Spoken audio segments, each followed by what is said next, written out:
चलो आज आपको मैं 1.3 सिखाने वाला हूँ। 1.3 का देखिए कैसे सॉल्व करना रहेगा। दो चीजों के बारे में समझना पड़ेगा। ये सिंबल के बारे में, इसको बोला जाता है एक्जिस्टियल क्वांटिफायर। 1.3 लॉजिक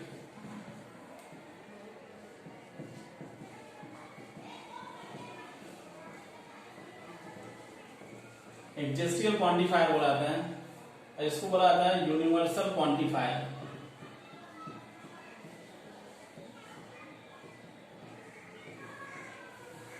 दोनों में डिफरेंस क्या है? दोनों में डिफरेंस ये है, इसमें फर्स्ट वाले में any one value is satisfy then it is true. किसके लिए है? एक्जिस्टियल के लिए। यूनिवर्सल के लिए क्या बोला है? यूनिवर्सल के लिए ये एक्जिस्टियल है, और यूनिवर्सल के लिए देखो क्या बोला है, एवरी वैल्यू कैन बी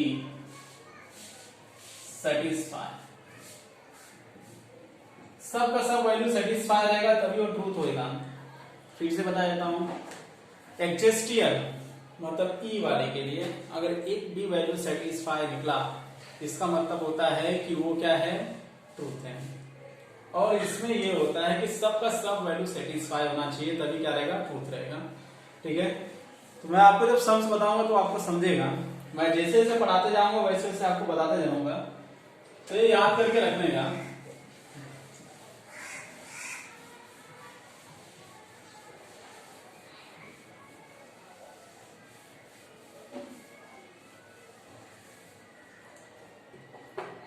पहला सम बताता हूं, देखो। इफ a इक्वल टू 3, 5, 7, 9, 11, 12, ये a का वैल्यू दिया है। Determine the truth value each of the following बोला है। पहला सम्स क्या बोला है?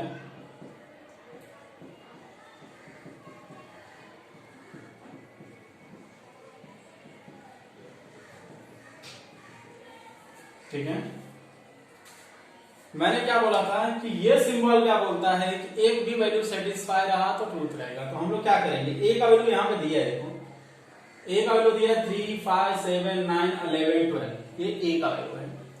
यहां क्या दिया? Existing quantifier x belongs to a, मतलब x का वैल्यू जो है a वाला रखना है।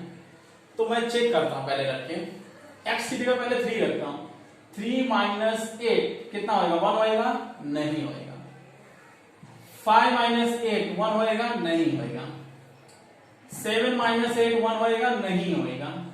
9 माइनस 8 1 होएगा? हाँ होगा। एक मिल गया हम लोग को। कौन सा मिल गया? 9।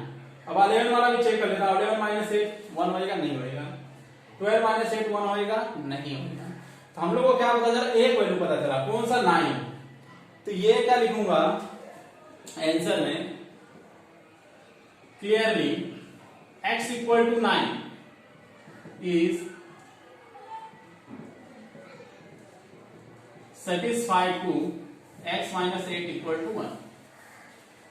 क्लियरली मतलब हम लोग को क्लियर पता है कि x इक्वल टू जो 9 है वो किसको सेटिस्फाई हो रहा है? इसको सेटिस्फाई हो रहा है। हेंस नहीं तो देयरफॉर लिखो। देयरफॉर क्या आएगा? The given statement, the given statement is true. Hence, truth value क्या आएगा? Is true. कब मैं क्यों इसमें ट्रू आ गया? क्योंकि एक वैल्यू सेटिस्फाई हो गया। इसको एक्जिस्टियल लिखा था, पहले से लिख के दिया था कि एक भी वैल्यू सेटिस्फाई निकला तो क्या रहेगा? ट्रूथ रहेगा। तो मैंने clearly x equal to 9 satisfy to x minus 8 equal to 1। The given statement is true, hence the truth value is true. अभी आपको मैं सेकेंड वाला बताता हूं। ए वाला सबके लिए कॉमन दिया है ना, उसके अंदर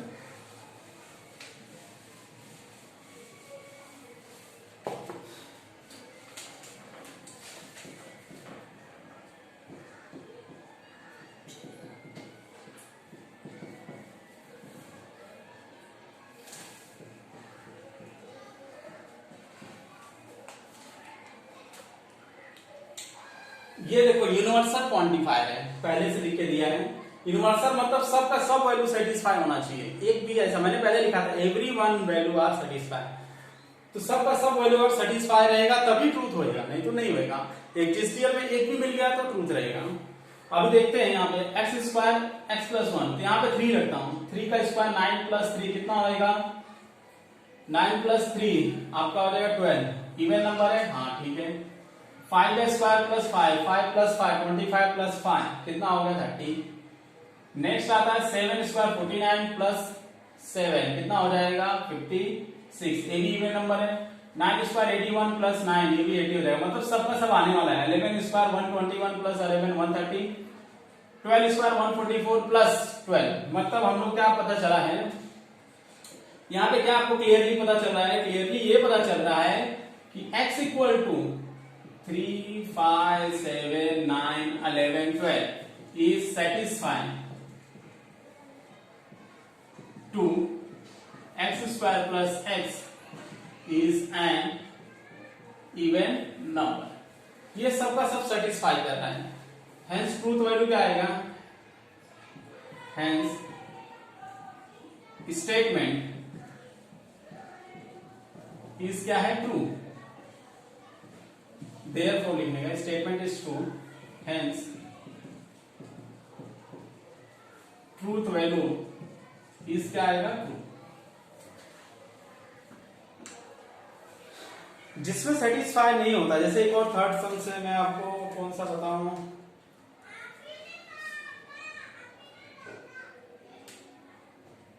चलो 4 वाला देख लो।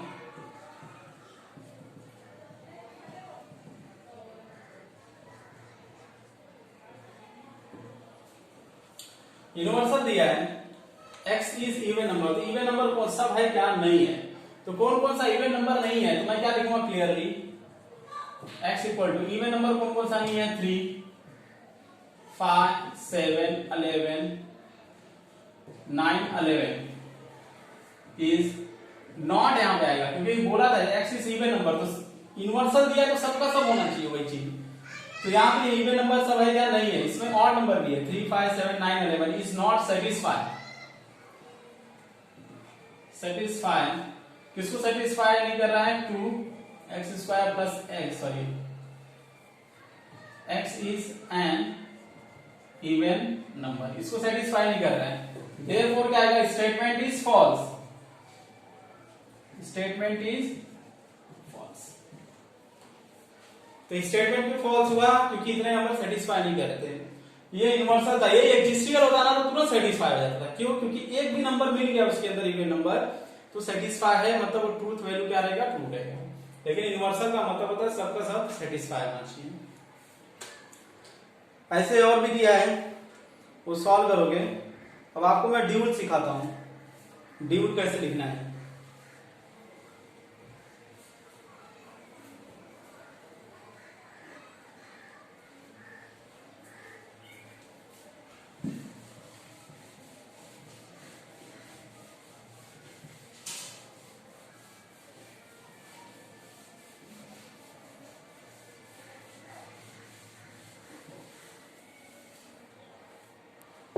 Right the dual of each of the following बोला है, इसका ड्यूल वैल्यू लिखना है। पहला दिया है P और Q एंड R। ड्यूल मतलब रहता है एंड को और लिखने का, और वाले को एंड लिखने का। और जहां पे T दिया रहेगा, T को ट्रू बोला था, C को फॉल्स बोला। जहां T दिया रहेगा वहां पे C लिखने का, जहां पे C दिया रहेगा वहां पे T लिखने का। पहले देखो इसका ड्यूल वैल्यू, ड्यूल वैल्यू क्या आएगा? P ऐसे ही रहेगा, और वाला क्या हो जाएगा? एंड, और एंड वाला क्या हो जाएगा? और। हो गया, बहुत सिंपल था। और थोड़ा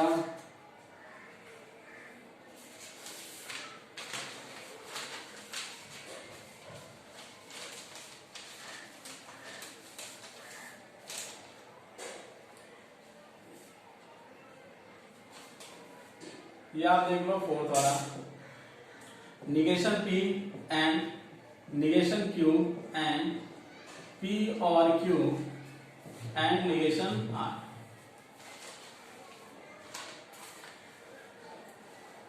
निगेशन वाले में चेंजेस नहीं रहेगा। और वाला क्या हो जाएगा, एंड वाला और हो जाएगा, एंड वाला और हो जाएगा, और वाला एंड हो जाएगा, ये एंड वाला और हो जाएगा, हो गया। ये क्लास दिया है एक्स वाला,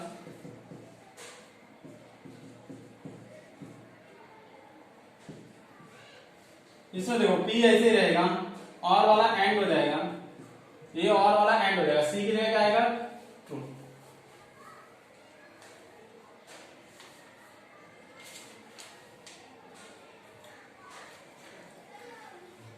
ठीक है, ये आपका सेकेंड हो गया। अब आपको सिखाता हूं right the negation of following. Negation मतलब होता है जिसका नॉट करके अप्लाई करना रहता है।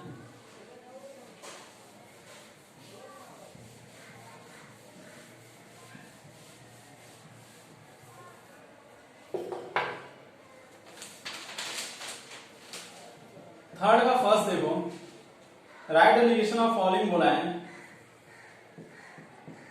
Right negation of following. पहला सम दिया है x plus 8 is equal to और x माइनस 3 6 दिया। ये देखो यहां पे क्या दिया, greater than x plus 8 is greater than, इसको लेस देन बनाने का और इक्वल टू लगाने का। और दूसरे में क्या आएगा, सॉरी और की जगह क्या लिखने का, एंड y माइनस 3, ये इक्वल टू दिया है तो इसको नॉट इक्वल टू। निगेशन मतलब क्या आएगा, चेंजेस होएगा। और वाला एंड, एंड वाला और करने का, जो ग्रेटर दिया रहेगा उसको लेस देन इक्वल टू लगाने का, इक्वल को नॉट इक्वल टू।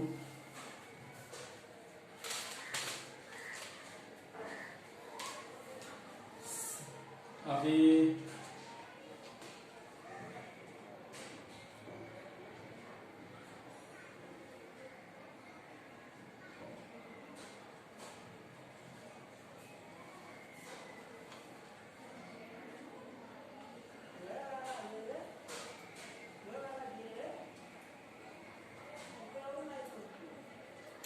चलो इसके पहले आपको मैं सिखा देता हूं सबका निगेशन कैसे लिखा जाता है।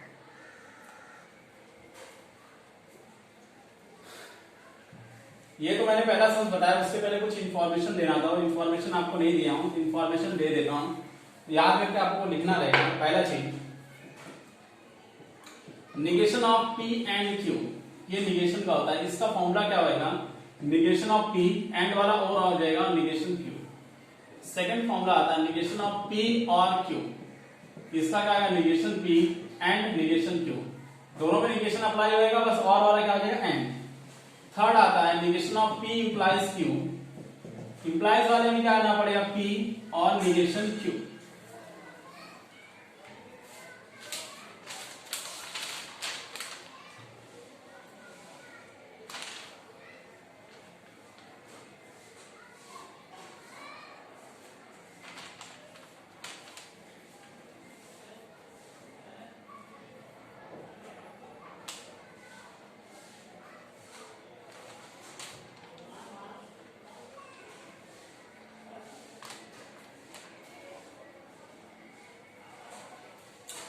फोर्थ आता है negation of P double implication Q, इसका क्या आएगा, पी और निगेशन क्यू, ये और भी एंड रहेगा, ये भी एंड रहेगा, यहां पे और आएगा क्यू निगेशन पी। इस पे जरा ध्यान देना पड़ेगा, मेरे पास तो मोबाइल में है नहीं तो आपको बता देता हूं, जहां तक मुझे लगता है राइट है। निगेशन पी इंप्लाइज क्यू क्या रहेगा, पी एंड निगेशन क्यू। इसका क्या आएगा, negation P double implies Q का क्या आएगा, पी एंड निगेशन पी, मतलब ये वाला ऐसे रहेगा। फिर इसका उल्टा यहाँ लिखने का, निगेशन अपनी जगह पे रहेगा, एंड की जगह क्या आ जाएगा, और आ जाएगा। तो जब लिखते हैं तो इसी चीज पे ध्यान रखने का, जब भी निगेशन अप्लाई होता है तो समझ आ जाएगा ये पी कोई स्टेटमेंट है, क्यू कोई स्टेटमेंट है, मतलब उसमें दोनों में नॉट लगना है और वाले की जगह एंड लिखने का।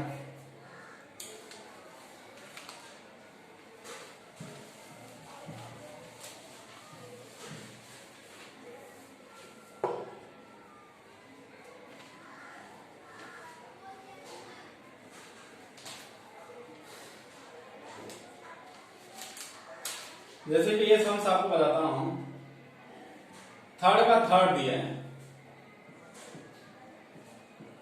quadrilateral is a square if and only if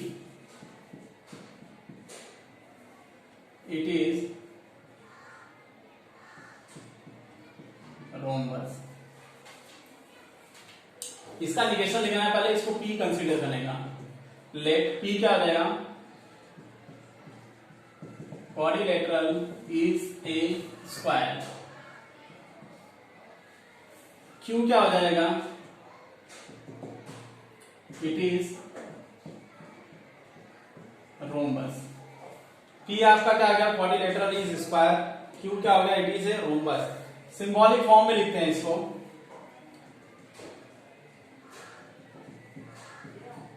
symbolic form क्या आने वाला है, P if and only if के लिए क्या लगता है, ये ऑलरेडी आपको पहले मैंने सिखाया है कि कैसे इसको लिखा था सिंबॉलिक फॉर्म में। अब इसका निगेशन अप्लाई करता हूं, तो निगेशन अप्लाई करने के लिए देखो यही फॉर्मूला है, आपको अभी मैंने सिखाया था, ये लिखा, इसका निगेशन अप्लाई कर रहा हूं तो ये फॉर्मूला बन रहा है। अब इसको एक्सप्लेन करना पड़ेगा, कैसे एक्सप्लेन करेंगे। P को क्या बोला है, P मतलब क्या होता है, क्वाड्रिलेटरल इज स्क्वायर। मैं P को देखो क्या लिखूंगा, क्वाड्रिलेटरल इज स्क्वायर, ठीक है। ये कौन सा सिंबल है, and negation Q, it is not a rhombus, it is not a rhombus, ठीक है। ये क्या दिया है, और फिर और लिखना पड़ेगा। Q क्या दिया है आपका, इट इज रोम्बस, फिर क्या दिया, एंड निगेशन P क्या दिया है, निगेशन बोला है, इसके में नॉट लगाना पड़ेगा।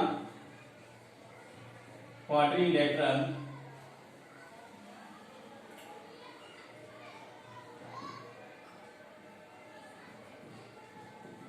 इज नॉट ए स्क्वायर, ये आपका फाइनल आंसर रहेगा, ठीक है। Quadrilateral is square but not a rhombus, ठीक है। क्वाड्रिलेटरल स्क्वायर बट लिखो है, एंड लिखो, यहाँ पे बट भी आप यूज कर सकते हैं, क्योंकि बट एंड बोले तो एक ही मतलब होता है। But it is not square और इट इज रोम्बस, फिर इसकी जगह आप बट लिख सकते हो एंड की जगह, क्योंकि कंडीशन दिया ना तो बट लगाना पड़ता है, but quadrilateral is not a square. तो पहली बात आपको ऐसे सॉल्व करना पड़ेगा, जो दिया रहेगा निगेशन निकालने के लिए, जो दिया रहेगा उसको कंसीडर करने का, सिंबॉलिक फॉर्म में लिखने का, फिर उसका निगेशन अप्लाई करके उसको सॉल्व करने का, फिर ये फॉर्मूले को देख के यहाँ पे लिखा जाएगा।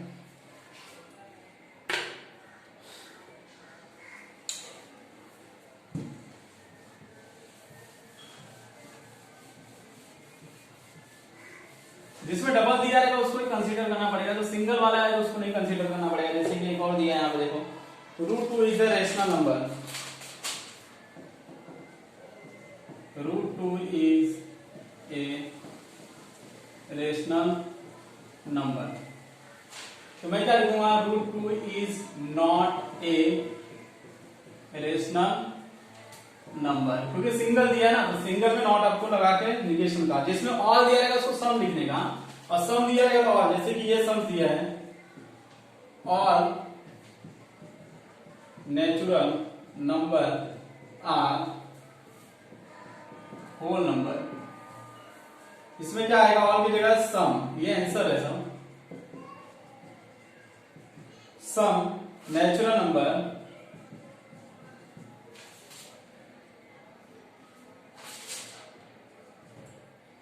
Are not whole number, not तो लगाना रहेगा, जहां पे ऑल दिया रहेगा सम, अगर सम दिया रहेगा तो ऑल लिख देगा। और एक और लास्ट बचता है, जिसमें देखो एक्जिस्टिव क्वांटिफायर दिया रहेगा, वहां यूनिवर्सल क्वांटिफायर यूज करने का निगेशन के लिए।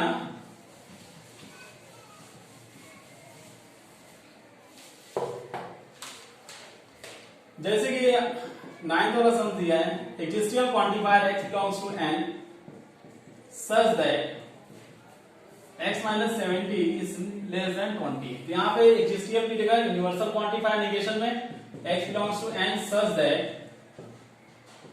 x माइनस 70 ये ग्रेटर देन दिया तो उसको लेस देन इक्वल टू 20।